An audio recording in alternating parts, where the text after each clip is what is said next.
Here's what you missed on Phathead and Candy in the morning. Weekdays 6 to 10 a.m. on My Country 96.1. It's the bald and the beautiful. Everything from Nashville to Hollywood on My Country 96.1. All right, we start with the ACMs, and if nothing else, I'm honest. I like to pull back the curtain, give you the real behind-the-scenes stuff. I'm not going to sugarcoat and say, hey, congrats, Keith Urban awarded the ACM New Artist Award yesterday, because they always do those awards early. Tennille Townes got it for the New Artist Female, and Riley Green for the New Artist Male. And while both are very talented, I can tell you that voting for these award shows, this is why you shouldn't put too much stock in award shows. Voting for these award shows are somewhat fixed, if you will, in a certain sense. And these record labels kind of do some things behind the scenes to make the award winners who they want them to be. So just to give you an example, Riley Green defeated Morgan Wallen in this category. He defeated Russell Dickerson in this category and others. While Riley Green is great, there are a few that are much more deserving at this point. Tennille Townes defeated Gabby Barrett, who is not only on fire with her first two singles, but also has crossed over to pop radio, and Ingrid Andress, whose first song skyrocketed to number one. Tennille Townes and Riley Green, neither of them have had a top 10 hit. So there you have it. Tennille and Riley, the new artist winners for the ACMs. Parker McCollum, new artist, has COVID, so he is quarantining right now. Luke Bryan and Caroline, both in a jockey underwear ad. So you can find that somewhere. I'm assuming that's real and not one of their pranks. But allegedly, Luke and his wife in a jockey underwear ad. And new releases today. Tim McGraw, Josh Turner, Tucker Bethard, and the Mavericks, all with stuff out today.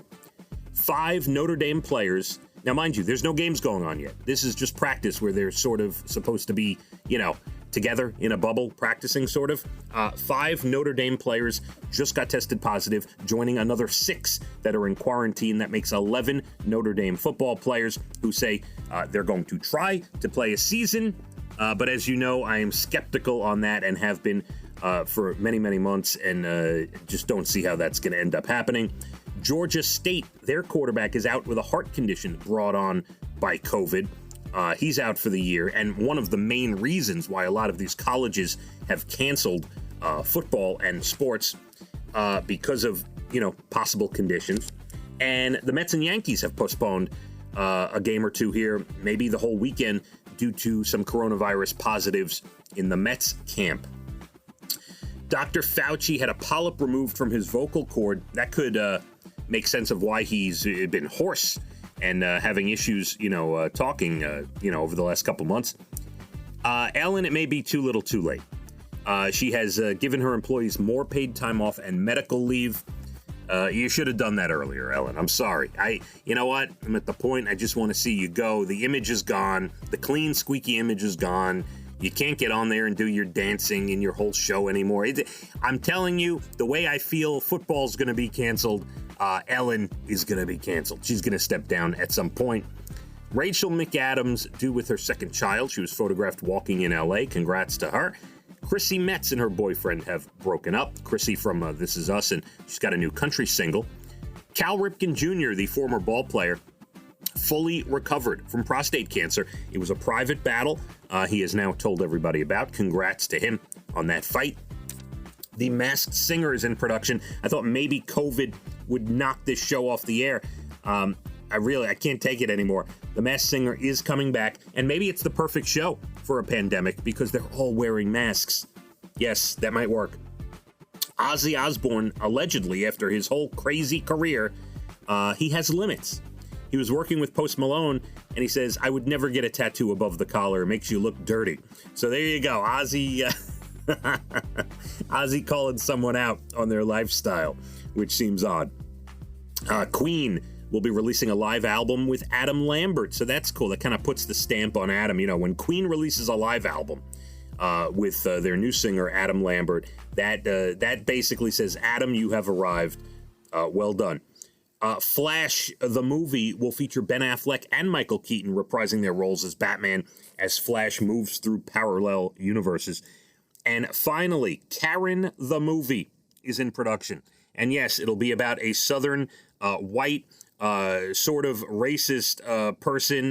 This is the description I'm reading.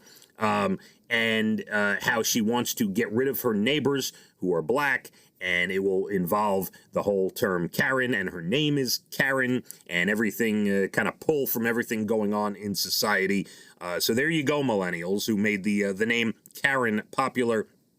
You finally get your movie. Television, Netflix premieres The Sleepover, an action comedy today, and also an adult animated sitcom called Hoops. It looks like a cartoon, but it's for adults, I promise you. I'm currently on 3 different Netflix shows. QB1, which follows the journey of 3 high school quarterbacks and their journey to try to make it to college. I am watching the DeMarcus Family Rules reality show. That's Jay DeMarcus of Rascal Flatts, which is just sorry, Jay. It's just all right. And I can't watch with my kids because there's a lot of sexual overtones. Like they talk about being in the bedroom a lot and stuff. It's surprising to me. Because I figure, Jay from Rascal Flatts would try to keep his show sort of clean, the whole family can sit down, but not so much. And I'm also watching this new docu-series on video games from the 70s, the invention of Space Invaders and Pac-Man. It's really, really cool. There you have it. You're bald and the beautiful, everything from Nashville to Hollywood. Phathead and Candy in the morning, weekdays 6 to 10 a.m. on My Country 96.1.